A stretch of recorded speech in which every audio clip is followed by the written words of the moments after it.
চরিত্রবান স্ত্রী পেতে যে আমলটি করবেন, প্রিয় ভাই ও বোনেরা মনে রাখবেন, বিশেষ করে যুবক ভাইয়েরা যারা রয়েছেন, চরিত্রবান স্ত্রী কিন্তু অনেক বড় একটি নিয়ামত। স্ত্রী যদি চরিত্র ভালো না থাকে, ওই ঘরটা জান্নাত নয় নরক হয়ে যায়, জাহান্নাম হয়ে যায়।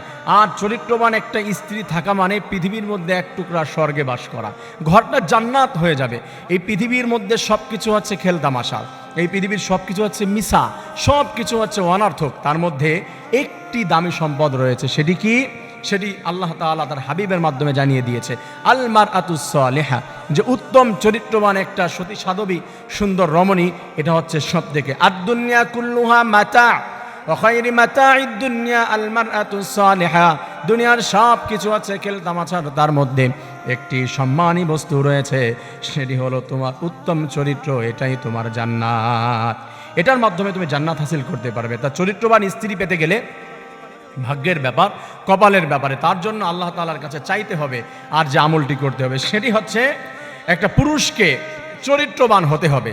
আল্লাহ তাআলা তার কোরআনের মধ্যে বলে দিয়েছেন, আল খাবিসাতু লিল খাবিসিনা ওয়াল খাবিসুনা লিল খাবিসাত ওয়াত তাইয়িবাতু লিত তাইয়িবিনা ওয়াত তাইয়িবুনা লিত তাইয়িবাত উলাইকা মুবাররাউনা মিম্মা ইয়াকুলুন।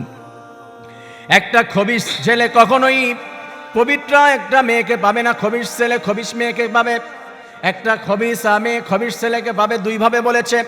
পবিত্র একটা ছেলে পবিত্র একটা মেয়েকে পাবে, পবিত্রা একটা মেয়ে পবিত্র একটা ছেলেকে পাবে। আল্লাহ 8টি শব্দ ব্যবহার করেছে। আল্লাহ তাআলা একটি শব্দ দিয়ে বলতে পারতেন, কামা তাদিনু তুদানু, যেমন কর্ম তেমন ফল।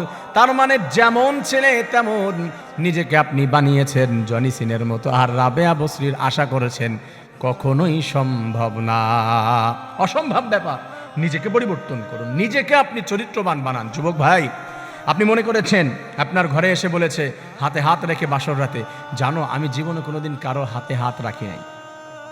তুমি চরিত্রহীন, তোমার ঘরে এসে একজন বলল যে আমি কোনোদিন কারো হাতে হাত রাখি নাই, তুমি মনে করে নিলা, আরে আমি তো রাবেয়া বসরি পেয়েছি। বন্ধুরা, জানিস আমার বউ যে চরিত্রবান, সে জীবনে কোনোদিন কারো হাত ধরে নাই। কিভাবে সম্ভব? ও মনে রাখবে কোনোদিন স্কুলে কলেজে কারো হাত ধরা ছাড়া যায়নি। যদি তোমার চরিত্র ভালো না থাকে, তোমাকে বললো জীবনে কারোর সাথে কথা বলি নাই, ও 100টা পার করে তোমার মতো তারপরে আসছে। মনে রাখবে, চরিত্র নিজে ভালো করো, তাহলে তোমার টেনশন করতে হবে না। তুমি নিজেকে ভালো রাখো, অবশ্যই আল্লাহ তাআলা তোমার জন্য ভালো রেখে দিয়েছে, পবিত্র রেখে দিয়েছে। নিজে ভালো না হলে হবে না, চরিত্র ঠিক করতে হবে। ভয় পাওয়ার কিছু নাই। তুমি অপবিত্র, অন্তর বানিয়ে ফেলেছো, অপরাধ করে ফেলেছো,